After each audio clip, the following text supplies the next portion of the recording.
can't lead unless people choose to follow you. You can have the best strategy in the world, the best product, the most exciting vision, but unless you've engaged people and convinced them to come with you, you're embarking on a lonely journey. A leader with no followers is not a leader at all.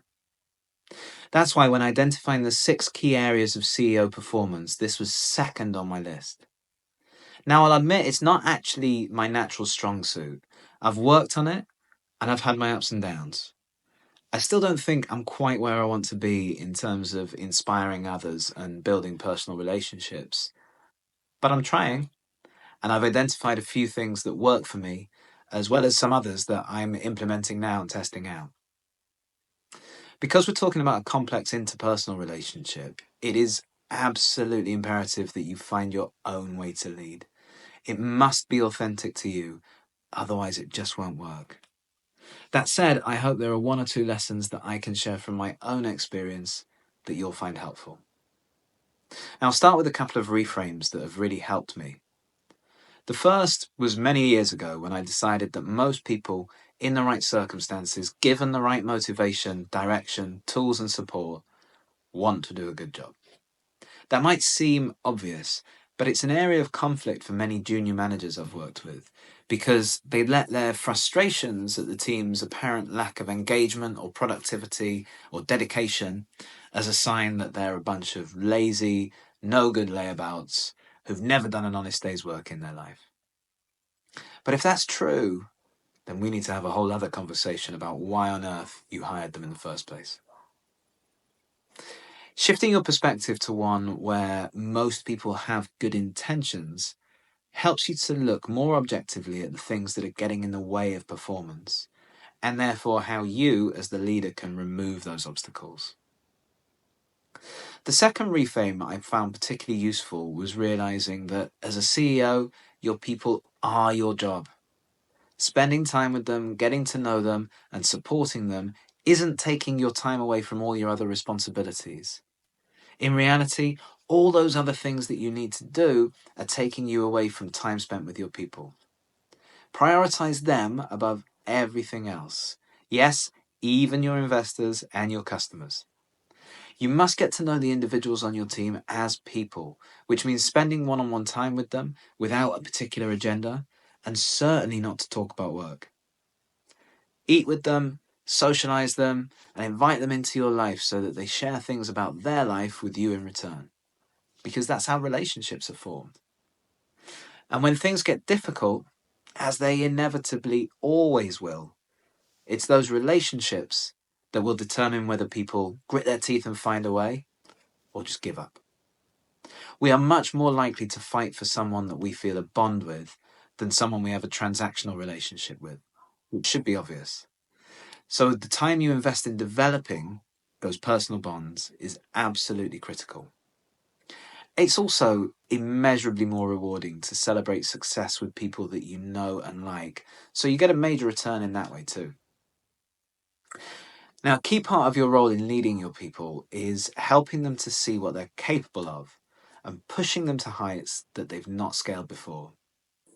You must recognize the potential that people can't acknowledge in themselves and encourage, cajole, and at times push them to set ambitious goals that stretch and challenge them. As humans, we love to grow. W.B. Yeats said in the late 1800s, "Happiness is neither virtue nor pleasure, nor this thing nor that, but simply growth." We are happy when we are growing. Many studies have since backed up this assertion, and if you can drive your team to grow beyond what they thought was possible, you'll feel a sense of connection and gratitude that will enable you to lead them. It's not just about setting goals and leaving them to it, though. Growth is hard and means failure before success in most cases. Your responsibility, once those stretching ambitions have been stated, is to support the development of each person in your team so that they can achieve the things they set out to do. Now, at Singular, we've worked really hard to develop a learning culture. Excited by growth is one of our 4 core values, and it's an area that's extremely important to me personally. I want people's time at our company to be the greatest learning experience of their career. And whether they're with us for 6 months or 20 years, I'm committed to the idea that they will leave our business significantly more capable than when they arrived. And we've created that culture in two ways. Firstly, we've created an environment where it's okay to fail and make mistakes if you learn from them. People openly share challenges, give feedback, and can discuss those times when they've screwed up without fear of recrimination. And we've put structures in place alongside that force people to spend time on their own development in the form of IDPs or individual development plans, monthly reviews, and requiring evidence of proactive self-development to be a key element of promotion interviews. Now, it does help that we deliberately hire people who are committed to their own development already. But imagine the difference it would make in your company if everyone, every day, got a little bit better at their job. What would the compounded return be for you after a year of that?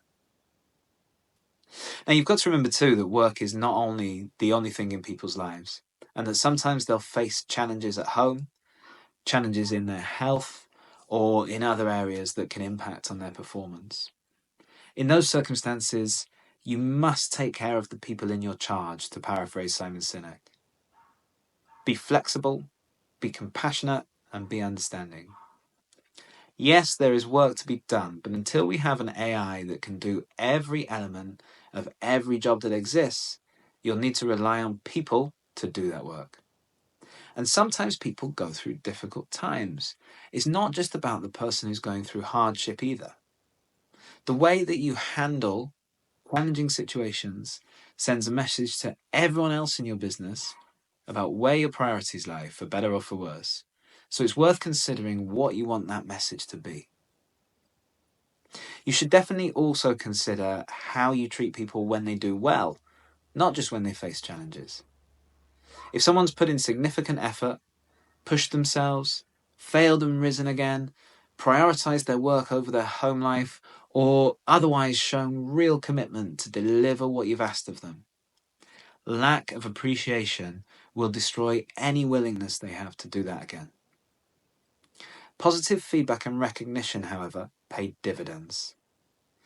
Gallup, the Harvard Business Review, and the Society for Human Resource Management have all separately identified the impact of recognition and praise on productivity and discretionary effort.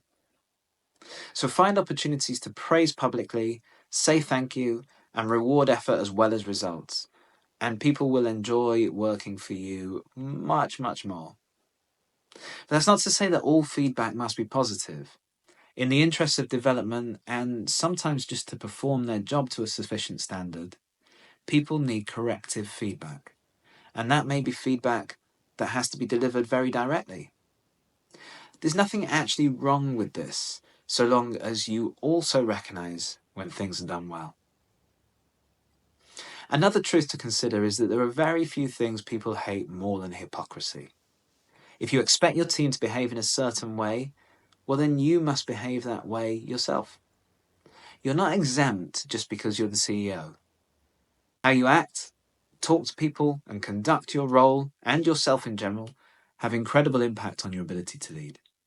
Role modeling is essential to leadership. It's critical to be aware that even when you're not paying attention, people on your team might well be. Your energy levels after a late night can cast a shadow over the office.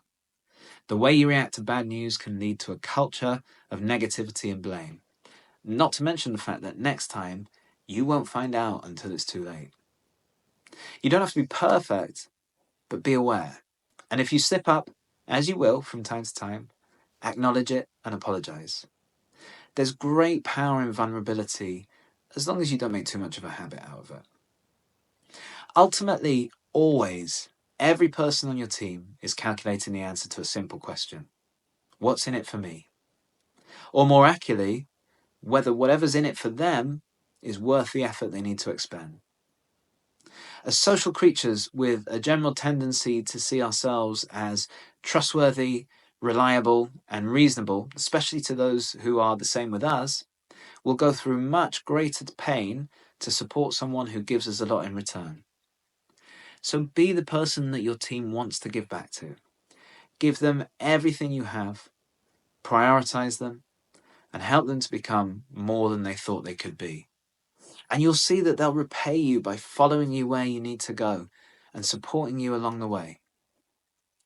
And look, at the end of the line, when we're reflecting on our careers, it'll be the things we did and the people we did them with that we'll remember. So make great memories.